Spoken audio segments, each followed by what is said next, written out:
Sana, thank you for the kind words. Thanks for inviting me. It's an honor to be here. I'm glad to see Sean again and heard this exciting news about diabetes. I am going to talk a little bit of our main projects, our main project. I think, Anna, let me check something. I think I'm send you the wrong presentation. This is a bit longer, but I'm going to make it short, okay? Okay, so our main project is a ketogenic diet, a clinical trial on ketogenic diet for the treatment of depression. We are studying depression because it's very common. It is estimated that 8.7% of women and 5% of men will have at least one episode of depression at some point of their lives. And because even with all the antidepressants that we developed in the past 70 years, suicide rates are not significantly declining in the population. So it is a bit, our resources so far are a bit limited in prevent bad outcomes in depression. In addition, we know that depression does not only increase the risk of mortality due to suicide, but it increases the risk of mortality due to general medical comorbidities. So here you can see the rates of the relative risk of death due to conditions like lung cancer, stroke, and heart disease. Especially myocardial ischemic attack is 3 times more common in people with depression than in general population.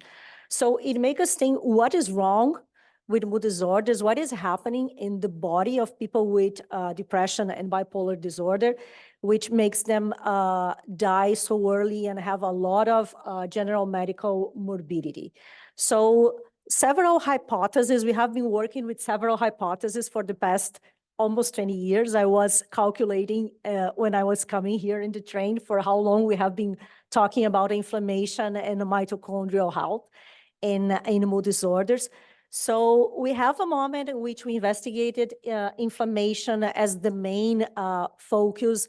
Then we studied things like premature aging, mitochondrial health, vitamins, oxidative stress. And then at some point, all these models kind of converge to this regulation of energetic metabolism as the primary abnormality in depression and bipolar disorder.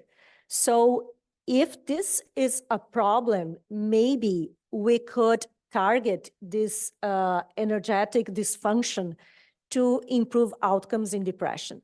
We know that the brain consumes lots of energy, at least 20% of all the energy that we have in our body. And that one possible way to modulate energy is through diet. Actually, we have some evidence from different countries with different populations that unhealthy diet, especially like what we call Western diet, is associated with the emergency and with the severity of depressive symptoms. So there was like a natural tentative to treat depression, changing the metabolism.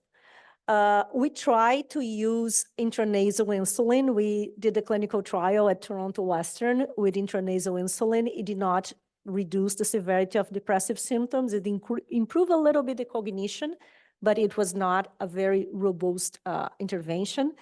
We are currently involved in studies with GLP-1 analogs for depression and bipolar disorder or with exercise.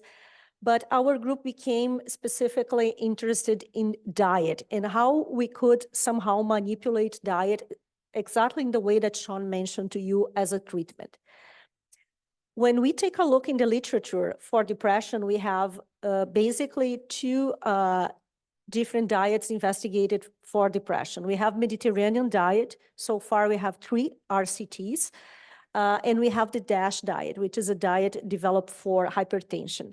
The problem with these 2 interventions is that the effect size, it's very small. So it's hard to say that I will give Mediterranean diet for someone with depression, especially when this person did not respond to medication, and this is going to have be a powerful tool. So we were looking for more radical ways to change the way that the brain uses energy.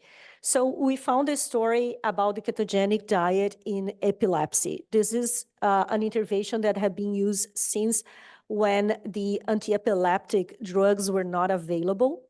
And we have clinical trials and meta-analysis showing that when we put patients with pharmacoresistant epilepsy in ketogenic diet, 50% of the patients have a minimum of 50% of reductions in seizures frequency. So it is a very strong intervention.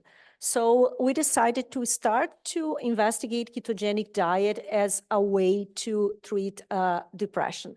We started a group together with McMaster Children's Hospital because they have a lot of experience in using ketogenic diet for children and adults with epilepsy.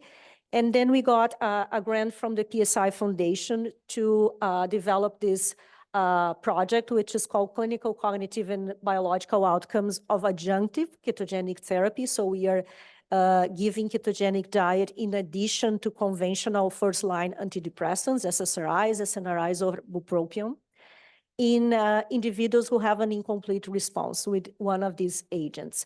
So this is a 14 weeks trial, single-arm clinical trial. The first 2 weeks are what we call an induction phase because we realize that patients do not put all the food they have in the garbage and start a new diet.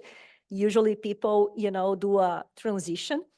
And after these 2 weeks, we follow the patient for 12 weeks.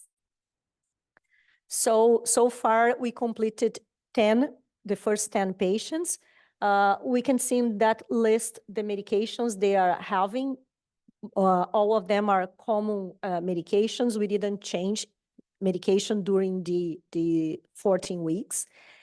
And here you guys can see the changes in the depression symptom severity. This is a secondary outcome. Our primary outcome was to see if this trial was feasible, because when we started to submit this trial to CIHR and to conventional funding agencies, they say, oh, I don't know if people with depression will be able to follow a very strict diet.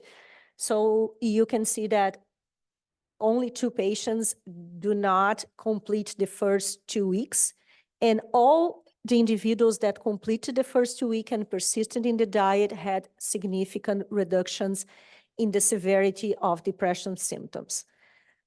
We also observe improvement of anhedonia. Anhedonia is the difficulty or to feel pleasure, which is a very hard to treat symptom in depression. And ketogenic diet was able to improve anhedonia, which was, an interesting result. Our patients were able to keep like a good level of ketones, of capillary ketones.